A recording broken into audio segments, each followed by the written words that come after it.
Les 11 principes de l'autre moi. 1. Tu ne m'appartiens ni ne t'appartiens. Nous nous sommes rencontrés libres et nous sommes tombés amoureux librement. 2. Nous avons le droit à notre espace personnel et de demander à l'autre de ne pas interférer quand on demande cet espace à l'autre. 3. Avoir peur d'aimer parce qu'on a peur de souffrir, c'est comme avoir peur de vivre parce qu'on va mourir. 4. L'autre est un miroir qui nous redonne le reflet de ce que nous aimons et aussi de ce que nous n'aimons pas chez nous-mêmes. 5.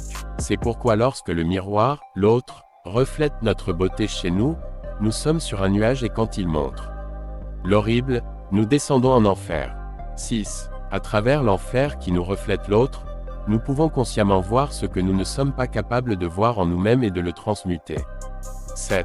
Aucun amour idéal n'existe. Au début, tous les amours sont mignons parce que les amoureux veulent juste voir et montrer de l'autre côté qu'ils aiment chez eux-mêmes, mais il ne faut pas tarder à germer et à apparaître ce que nous n'aimons pas chez nous-mêmes et plus on fuit plus cela se montre à l'autre. Il faut travailler dur pour s'en sortir. 8.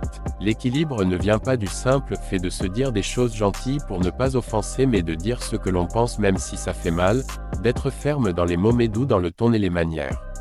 Les blessures sont une occasion d'avancer en tant que personne et d'intégrer et de guérir ces aspects que nous détestons en nous-mêmes. 9. Les deux amants gagnent le droit de vivre dans l'extase, lorsqu'ils ont transmuté toutes les parties de ce qu'ils n'aiment pas chez eux-mêmes, alors et seulement alors c'est qu'il arrive le paradis qu'ils ont vécu au début de leur rencontre mais cette fois-ci de manière stable et sans rien cacher. 10. Aller changer de partenaire encore et encore à la recherche du « beau » au début est une perte de temps même si vous tombez sur un couple sociopathe, narcissique ou psychopathe qui vous maltraite pour le plaisir de se sentir supérieur à vous, le mieux est de la sortir de votre vie ou te consumera et te détruira finalement. 11. Il faut laisser l'autre s'envoler s'il veut quitter la relation, et s'il en est sûr.